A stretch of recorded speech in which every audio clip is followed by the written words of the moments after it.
Boa tarde, a paz do Senhor Jesus, glória a Deus por mais um dia. Este é o dia que o Senhor fez, sejamos gratos, porque Ele é bom e a sua bondade dura de geração a geração. Louvado seja para sempre o nome do Senhor Jesus, glória a Deus, aleluia, louvado seja o nome do Senhor. Boa tarde, minha irmã. Boa tarde, irmã Rosimeira. A paz do Senhor. Glória a Deus. Hoje, dia 5 de agosto de 2026, nosso devocional tem como título Use bem as palavras. Use bem as palavras. Glória a Deus. Mateus capítulo 12, verso 34 e 35 vai ser a base do nosso devocional. E o texto que nós vamos meditar hoje é Neemias, capítulo de número 11. Glória a Deus, louvado seja o Senhor, para sempre seja louvado, aleluia. Capítulo de número 11 de Neemias, ele relata o plano estratégico, né, que Neemias tomou para repovoar a cidade de Jerusalém. Eles já tinham sido restaurados os muros, já tinha restaurado a vida financeira, já tinha restaurado a vida espiritual, todo mundo já tinha feito uma nova aliança com Deus, um novo pacto com o Senhor, e agora ele faz um plano de repovoamento de Jerusalém. Boa tarde, Aninha, paz do Senhor Jesus, glória a Deus. Então ele faz um novo plano para repovoar Jerusalém, porque o muro estava construído, mas a cidade continuava vazia. E a cidade vazia se tornava vulnerável, então ela precisava repovoar a cidade. E ele faz um plano. Primeiro, quem estabelece a mudança são os líderes. Segundo, é feito um sorteio. É lançado sortes, um em cada 10 moradores, em cada 10 famílias, para virem morar em Jerusalém. Por que ele faz isso? Primeiro, eu dividi o capítulo também em 3 partes, como eu sempre tenho feito. Primeiro, por quê? Qual era o problema do despovoamento, ou da falta de moradores em Jerusalém? É que os muros prontos, porém, cidade vazia. A reconstrução física estava terminada, a cidade estava segura, mas faltavam moradores para ocupar a cidade e cumprir o propósito central de Jerusalém. Qual era o propósito central de Jerusalém? Era levar a presença de Deus a todos os povos, era estabelecer ali um lugar de culto, lugar de adoração ao Senhor, glória a Deus. Boa tarde, Vivi, boa tarde. Pequena, boa tarde, Deus te abençoe. Glória a Deus, boa tarde, Deus abençoe sua vida, em nome de Jesus. Aí, o que acontece com isso? O problema do despovoamento. Acontecia também a vulnerabilidade. Uma capital vazia ficava frágil e sem vida comunitária e sem vida religiosa ativa. Então eles ficavam... Irmão, só um instantinho para me abrir aqui um portão que estão batendo ali. Só um instantinho, rapidinho.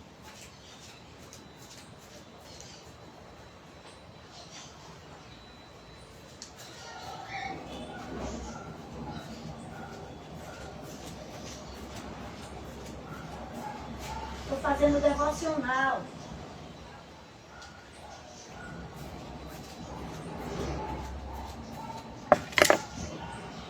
Pronto, voltei, porque a Pinha estava batendo ali no portão, senão ia ficar batendo o tempo todo enquanto eu estivesse aqui.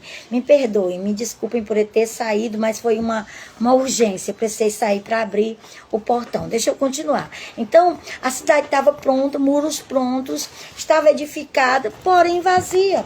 A cidade vazia, ela ficava vulnerável e dava uma vulnerabilidade ali para aquele povo. Por quê? Porque uma capital vazia ficava frágil e sem vida comunitária e sem vida religiosa ativa. E o grande plano de Deus para Jerusalém era exatamente um lugar de adoração, um lugar em que as pessoas ensinassem às outras os preceitos divinos, a lei do Senhor, trouxessem sempre à memória do povo a lei do Senhor. Para isso precisavam de habitantes em Jerusalém. Por isso Neemias faz esse plano. Aí a segunda parte do texto é exatamente a estratégia de Neemias para a ocupação de Jerusalém. Ele primeiro sugere que os líderes estejam na frente. Por quê? Porque os líderes foram os primeiros que decidiram morar em Jerusalém. Porque a liderança sempre deve ser o exemplo. Então, os líderes são os primeiros a decidirem deixar suas terras, deixarem as regiões rurais e virem para a capital morar em Jerusalém. Depois foi um sorteio. Ele fez um sorteio. Um em cada 10 famílias, ou seja, 10% do povo precisava habitar Jerusalém. Quando ele fez o censo, em um dos capítulos anteriores aqui que nós já estudamos, houve uma média de pessoas que se apresentaram diante de Neemias, foi uma média de quase 50 mil pessoas, 48 mil pessoas mais ou menos. Mas lá termina o texto dizendo que, porém, em Jerusalém haviam poucas pessoas, porque poucos retornaram para a capital. Então ali eles reconstruíram os muros, o templo estava funcionando, porém as residências não estavam ainda reedificadas. Então era difícil para o povo vir, deixar suas terras, deixar os seus lugares de origem, seus lugares onde eles tinham estabilidade já, e vir para Jerusalém. Então ele faz um sorteio. 10% das famílias vêm para Jerusalém e 90% continuariam nas suas cidades de origem. Também aconteceu voluntários. Pessoas mesmo se voluntariaram, pessoas disseram, não, a gente vai morar em Jerusalém, a gente vai povoar a cidade santa, a cidade do Senhor. E esses voluntários, eles foram abençoados por Neemias. Quando essas pessoas se dispuseram de forma espontânea a morar em Jerusalém, eles receberam o reconhecimento de Neemias e a bênção de toda a comunidade. Houve um agradecimento, as pessoas ficaram felizes por eles estarem se voluntariando para estarem ali em Jerusalém. Boa tarde, Silene, Deus te abençoe, minha amiga. E por último, terceiro ponto desse capítulo 11, foi a organização da sociedade. Houve uma diversidade de habitantes. O texto lista detalhadamente as famílias de Judá, as famílias de Benjamim, os sacerdotes, os levitas, os guardas das portas, os cantores, todos eles assumiram funções que eram vitais para a cidade, para o funcionamento da cidade de Jerusalém. E o sentimento de cooperação que houve entre essas pessoas, a mudança exigia o quê? Sacrifício, exigia desapego das terras de origem em favor de um projeto maior, de um projeto espiritual maior. Eles abriram mão das suas próprias vidas em favor do todo. Isso tem muita lição para as nossas vidas nos dias de hoje. As aplicações que eu fiz desse texto também foram 3 aplicações. A primeira foi a disponibilidade do povo para fazer sacrifício, porque foi um sacrifício para alguns. Alguns abandonaram terras de herança familiar, alguns abandonaram terras férteis, que já haviam plantações, já estavam estabelecidos ali, já tinham vinhas, já tinham olivais, já tinha muita coisa plantada, já estavam fazendo grandes colheitas, e eles abriram mão para estar em uma cidade em ruínas, e que estava sempre sob constante ameaça de ataque. Os povos vizinhos sempre estavam tentando atacar ali aquela cidade. Às vezes, Deus ele nos chama para sair da nossa zona de conforto. Às vezes, Deus faz isso também conosco. Ele nos confronta. Às vezes, a pessoa está num emprego estável, está se congregando numa igreja, está pastoreando a igreja, como foi o caso nosso, meu e do Pinheiro. Nós estávamos pastoreando a igreja e Deus nos chamou para um outro projeto. Para alguém, olha, e diz assim, estão andando para trás, caíram de ladeira abaixo, mas não sabem que existe um segredo de Deus com as nossas vidas. Deus nos chamou para um outro projeto. Esse ano, meu projeto, primeiro, é me dedicar ao Emanuel. O segundo projeto é esse Café com Palavra. Foi o projeto que Deus me deu para esse ano. E nós estamos nos congregando, nós estamos participando dos cultos, tudo que vem à nossa mão para fazer, nós fazemos. Nos convidam para pregar, aonde for, nós estamos pregando. O Pinheiro está sempre pregando aqui na congregação, eu de vez em quando também estou dando uma palavra. Eu dou aula na escola bíblica. Então nós estamos em um outro projeto, foi o Senhor que nos chamou. Nós estávamos em um projeto maior, mas Deus nos chamou para um projeto menor. Quem olha parece que a gente está andando para trás, mas não é, é obediência ao Senhor. Foi isso que aconteceu com esse povo, e às vezes Deus faz isso com a gente. Ele nos tira do nosso lugar de conforto, tira do emprego estável, tira de uma igreja que está congregando, tira de um cargo e coloca no banco. Deus às vezes faz isso. Às vezes tira da direção da igreja e bota a gente nas ruas para falar do amor de Cristo para as pessoas que estão próximas de nós. Então, às vezes Deus nos chama para assumir projetos que exigem mais esforço da gente, mas que constrói algo que é eterno. Eu tenho certeza que esse devocional tem trabalhado no coração de muitas pessoas, tem alcançado muitas vidas. Então, Deus às vezes nos chama, nos tira de algo, nos coloca em outro lugar, porque às vezes nós estamos confortáveis demais aonde nós estamos. Estamos numa zona de conforto e não queremos nos envolver com grandes coisas. E o Senhor nos chama para outros projetos. Assim como fez com esse povo. Já estavam tudo estabilizado. O Senhor diz, vem povoar Jerusalém. Eu tenho outro projeto para vocês. Segunda aplicação de Neemias 11, o exemplo deve começar no topo. Os primeiros que se prontificaram a povoar Jerusalém foram os líderes. Foi o governador, foram os responsáveis por comunidades, foram os sacerdotes, foram os cantores, foram os porteiros, os guardas das portas. Todos esses líderes se prontificaram em retornar e povoar Jerusalém. Se você lidera a sua casa, ou um trabalho, ou na igreja, seja onde quer que você exerça algum tipo de cargo de liderança, a sua postura deve ser de modelo. Você deve servir de modelo para as pessoas. A verdadeira liderança, ela inspira pelo modelo, ela inspira pelo exemplo prático e não por ordens. Não é dizendo, faça isso. A verdadeira liderança, ela inspira dando exemplo, fazendo primeiro e os outros copiando atrás. Aleluia, que ensino maravilhoso para as nossas vidas. Terceiro e último aplicação que nós fazemos de Neemias 11 é o valor dos voluntários. Cada pessoa que se voluntariou a retornar para Jerusalém teve tanto valor que eles foram abençoados.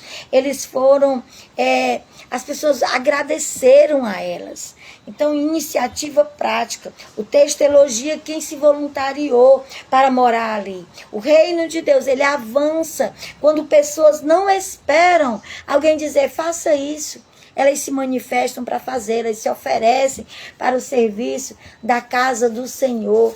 Então, nós devemos tomar isso como exemplo para a nossa vida. Nós devemos ser voluntários na obra de Deus. Não espere ter reconhecimento, não espere ter um título para fazer. Comece a fazer e deixe Deus trabalhar na sua vida. Quarta aplicação, cada função importa. Você pode até pensar que o seu trabalho, talvez na portaria da igreja, ou limpando a igreja, ou levando 1 quilo do amor, você talvez ache que isso não importa, mas tudo dentro do reino de Deus importa. O trabalho foi feito em equipe ali em Jerusalém. O capítulo lista porteiro, cantores, guardas, agricultores.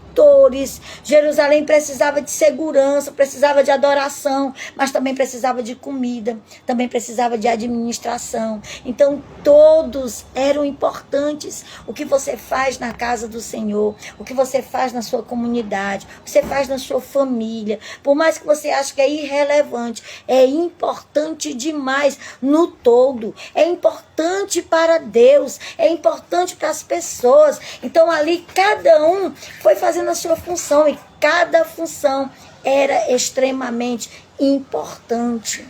No corpo de Cristo ou em qualquer organização, Todas as funções são vitais. Quem serve nos bastidores tem o mesmo valor e a mesma importância de quem está no púlpito, de quem está no altar, de quem está em evidência. Quem está lá nos bastidores, fazendo um trabalho que ninguém vê, é tão importante quanto o pastor que está lá no púlpito, quanto o obreiro que está lá no púlpito, quanto aquele que está ali pregando. O trabalho no corpo de Cristo é feito por várias funções, por várias pessoas, estabelecendo cada uma a sua função. E toda a função é importante no trabalho do Senhor. E por último, fortalecer o centro. Proteger o coração do projeto. O que era o coração do projeto? Jerusalém era o centro espiritual. Povoá-la era proteger a identidade do povo. Era proteger o objetivo de Deus de levar a palavra dele, o amor dele a todas as pessoas ali ao redor. Então, proteger o centro, fortalecer o centro, proteger o projeto é muito importante. Hoje o Senhor está nos lembrando de cuidar do nosso centro. O que é o nosso centro? Nossa vida espiritual, nossa mente, nossa família. Isso é o nosso centro. Se nós não cuidarmos da nossa base, se a nossa base ela estiver deserta e fraca, todo o resto pode vir a desmoronar. Então a gente não pode estar cuidando só das outras coisas exteriores e não cuidar do nosso centro. O que é o nosso centro? Vou repetir novamente. É a nossa vida espiritual. É a nossa mente, é a nossa família. Isso é o nosso centro, isso é a nossa base. Nós não podemos deixar a nossa base vulnerável. Se ela ficar vulnerável, ela pode sofrer um ataque do inimigo e ela pode a qualquer momento desmoronar. Então faça como Neemias, cuide do centro. Boa tarde, meu irmão, a paz do Senhor, Deus abençoe sua vida em nome de Jesus. Ele está aqui, chegou agora. Já já ele aparece por aqui. Deus abençoe. Então, cuide da sua base, cuide do seu centro, cuide da sua família, cuide da sua mente, cuide da sua vida espiritual, cuide do seu coração. Siga o exemplo de Neemias no capítulo 11. Que capítulo para nos ensinar. A gente, do primeiro olhar, se a gente olhar despercebido, parece até que é só uma lista de nomes. Mas Deus está nos ensinando preciosas lições para as nossas vidas. Glória a Deus. Louvado seja o Senhor. Boa tarde, Socorrinha. Paz do Senhor. Deus te abençoe. Minha irmã, você está bem? Glória a Deus. Vamos para o nosso Café com Palavra, né? O nosso devocional. Use bem as palavras, é o nosso devocional de hoje, dia 5 de agosto de 2026. E o texto é Mateus, capítulo 12, verso 34 e verso 35, que diz: pois a boca fala do que está cheio o coração. O homem bom, do seu bom tesouro, tira coisas boas, e o homem mau, do seu mau tesouro, tira coisas más. Que texto tremendo. A boca fala do que está cheio o coração. É exatamente isso, irmãos. Se as nossas palavras são cheias de amargura, são ferinas, é porque o nosso coração está assim. Precisamos purificar o nosso coração para que as nossas palavras sejam palavras agradáveis. Glória a Deus. Amém, Socorrinha. Graças a Deus. Que notícia boa. Deus te abençoe, minha irmã. Pai do Senhor e Medini, Deus te abençoe. Glória a Deus. Boa tarde. Vamos ao nosso devocional. Assim como um bom perfume pode ser facilmente contaminado e até mesmo inutilizado pelo simples fato de uma pequena mosca cair nele, diz Eclesiastes. Lá em Eclesiastes, esses dias agora eu até escrevi sobre isso, que uma pequena mosca cai no perfume e contamina todo o frasco, apodrece todo o perfume. Por fora, quem olha pode até ainda parecer que está bom o perfume, mas quando se aproxima, vê que o cheiro não dá para suportar, que o perfume já não é mais a mesma coisa. Da mesma maneira que a mosca, uma pequena mosca, ela apodrece todo o perfume, ela muda o odor de todo um frasco. Grandes batalhas podem ser facilmente perdidas por falta de sabedoria. Às vezes, por uma palavra, a gente pode perder uma batalha inteira. Então, muitas vezes, simplesmente por não sermos cuidadosos com o que falamos para outras pessoas, acabamos destruindo relacionamentos, acabando amizades, ferindo outras pessoas. Então, basta uma palavra de carinho para fazer bem a alguém, para fazer alguém gostar ainda mais de você. Mas o contrário também é verdadeiro. Uma palavra mal colocada é suficiente para uma pessoa que amamos, para que ela seja profundamente ferida e muitas vezes passe a viver magoada e ressentida. Então a gente tem que ter muito cuidado com as nossas palavras. Às vezes a gente não está bem e deixa que esse não estar bem acabe ferindo também os outros. Que Deus nos dê sabedoria e entendimento. Como eu disse no devocional de ontem, eu peço muito ao Senhor todos os dias, bota um guarda, Senhor, põe um guarda à porta dos meus lábios, para que a gente não venha falar o que não deve, nem fazer o que não agrada a Deus. Por essa razão, devemos cuidar do nosso coração. Como o texto diz, o homem tira do bom tesouro do seu coração boas coisas. Mas se o coração tiver um mau tesouro, ele vai tirar coisas más desse coração. Por isso nós devemos cuidar do nosso coração, porque a nossa boca fala daquilo que há dentro do nosso interior. Não fomos chamados por Deus para a destruição de relacionamentos, mas para a restauração de vidas, para a edificação. Nós fomos chamados por Deus para levantar outras pessoas e não para destruir, e não para derrubar. Não fomos chamados por Deus para a destruição de relacionamentos, mas para a restauração. É por esse motivo que Jesus disse em Mateus 5, 13 e 14, que nós devemos ser sal e luz da terra. O sal, porque o sal ele preserva, ele dá sabor. E a luz, ele clareia as trevas, ele ilumina, ele traz esse iluminar, além de trazer a metáfora, de realmente trazer luz, de clarear, traz também de dar boas ideias, de fazer com que a pessoa, às vezes a pessoa não está conseguindo sair de um local ferindo, de um pensamento ferindo. Você vem e ilumina através da luz de Cristo, que brilha na sua vida. Assim, sabendo que não somos perfeitos, nós não somos perfeitos, nós erramos. Por mais que nós lutemos para ser melhores a cada dia, nós erramos. Por isso nós precisamos buscar a sabedoria do céu e humildade do Senhor, para nós não ferirmos outras pessoas.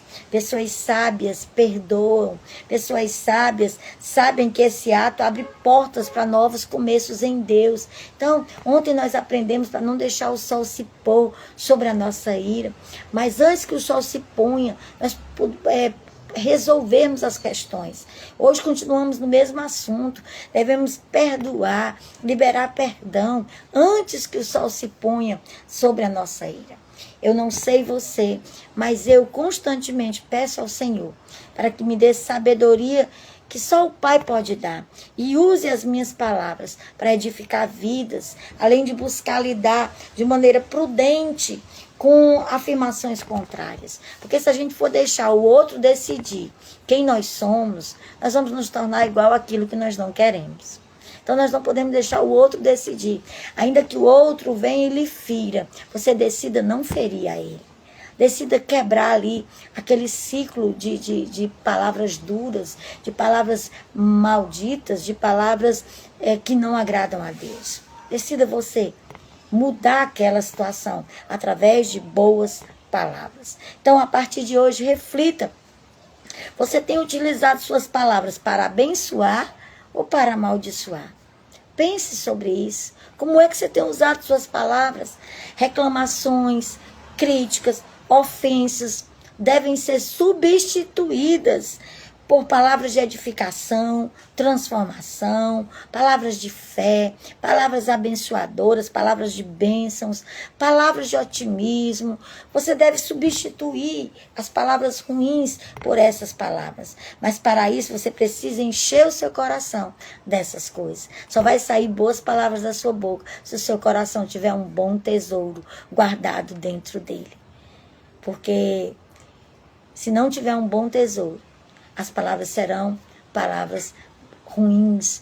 É exatamente isso. A resposta branda desvia o furor, mas a palavra dura suscita a ira, minha irmã. Bem lembrado de Provérbios, capítulo 20, aliás, capítulo 15, versículo 1. A partir de hoje, reflita sobre isso. Como você tem usado as suas palavras.